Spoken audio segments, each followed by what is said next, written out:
Good evening, my dear students and everyone. Once again, I am extremely happy to see you on my YouTube channel English with Ravi Sharma. Yesterday we talked about past continuous tense. Today, as you can see on board, we are going to learn past perfect tense. Past perfect tense की बात करना चाहेंगे आज हम. Past perfect tense आपके सामने board पर लिखा हुआ है. पास्ट परफेक्ट टेंस क्या होता है? पास्ट में कोई एक्शन जो परफेक्ट हो चुका हो, पूरा हो चुका हो, एक डिस्टेंट पास्ट में पूरा हो चुका हो. Past perfect tense distant past के लिए यूज करते हैं. तो डिस्टेंट पास्ट में कोई एक्शन पूरा हो चुका हो उसके लिए लगाते हैं पास्ट परफेक्ट टेंस. आइडेंटिटी यदि हम हिंदी सेंटेंसेस की बात करेंगे, चुका था, चुकी थी, चुके थे, जो हमारे हिंदी सेंटेंसेस बनाते हैं, आ था, ई थी, ए थे. जैसे मैं वो काम पूरा कर चुका था, हम उस वादे को पूरा कर चुके थे, मैं वहां गया था, वे वहां गए थे. इस तरह के सेंटेंसेस बनाएंगे पास्ट परफेक्ट टेंस में.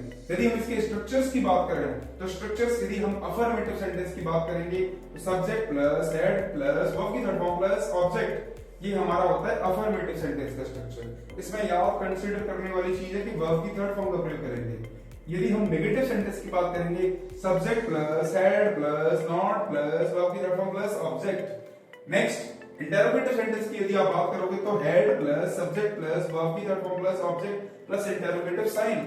नेक्स्ट यदि हम WH स्ट्रक्चर की बात करेंगे तो WH plus had plus subject plus verb की third form plus object.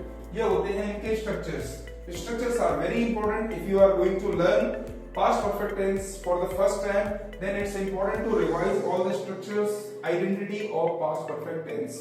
This is important. Now we are going to frame 4 sentences based on past perfect tense. अब हम past perfect tense पर 4 sentences बनाएंगे आपके सामने. 4 sentences past perfect tense के नाम. तो 4 sentences की बात करेंगे तो पहला sentence मैंने लिख दिया, I had taken that decision. मैं उस फैसले को ले चुका हूं, मैंने वो फैसला ले लिया है. तो ये कौन सा फैसला? साथ छोड़ू ना तेरा चाहे दुनिया हो कफा, ये है मेरा फैसला. I have taken that decision. Second sentence की बात करेंगे तो she had not fulfilled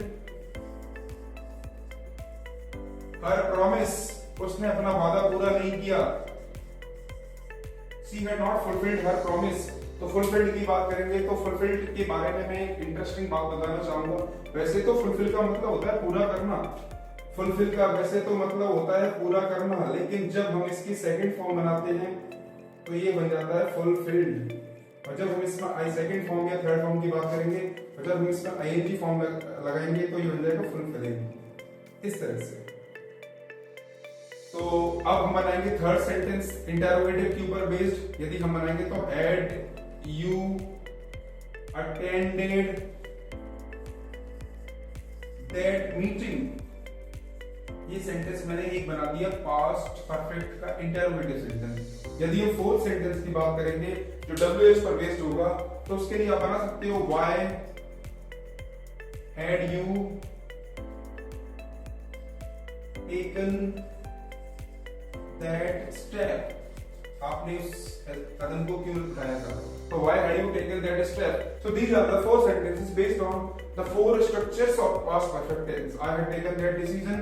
She had not fulfilled her promise. Had you attended that meeting? Why had you taken that step? तो ये 4 sentences आपके सामने लिखे हुए हैं जो past perfect tense पे based है. इनके अलावा मैं आपको कुछ past perfect tense के बारे में कुछ important बातें बताना चाहूंगा. past perfect tense के बारे में यदि हम बात करेंगे तो आपको मालूम होगा कि past perfect tense में जो एक्शन पहले हुई है उसे हम लिखते हैं पास्ट परफेक्ट टेंस में. जब दो एक्शन पास्ट में एक के बाद एक होती हैं, एक के बाद एक अकर होती है, तो जो पहले एक्शन होती है उसे हम लिखते हैं पास्ट परफेक्ट में. सेकंड एक्शन को लिखते हैं हम पास्ट इंडेफिनिट टेंस में. जैसे मैं आपसे बोलूं, आपको याद हो इन एक्शंस को कनेक्ट करने के लिए हम यूज करते थे बिफोर, आफ्टर और व्हेन, या इस तरह के वर्ड्स का यूज करते थे. आपको याद हो जब हम 9th और 10th क्लास में थे तो हम लगाते थे पुलिस के आने से पहले. पुलिस के आने से पहले चोर भाग चुका था, डॉक्टर के आने से पहले मरीज मर चुका था.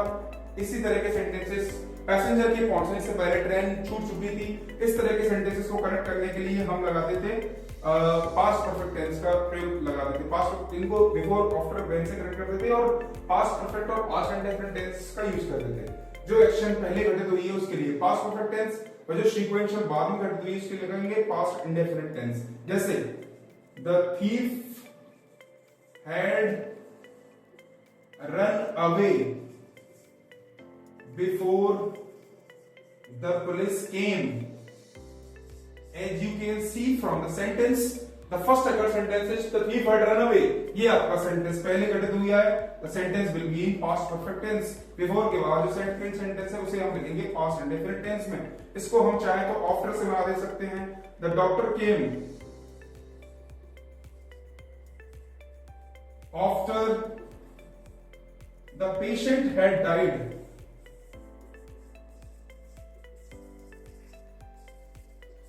अब बात कहने का तरीका वही है, बस बिफोर में वो एक्शन पहले आती है जो पहले हुई है, और बाद में वो एक्शन आती है जो बाद में हुई है. आफ्टर के केस में उल्टा है. आफ्टर के केस में पहली बार जो सेकंड एक्शन होती है उसे हम पहले लिख देते हैं और फर्स्ट एक्शन को हम बाद में लिखते हैं, क्योंकि आफ्टर यानी इसके बाद ये एक्शन हुई, इसके बाद ये एक्शन हुई.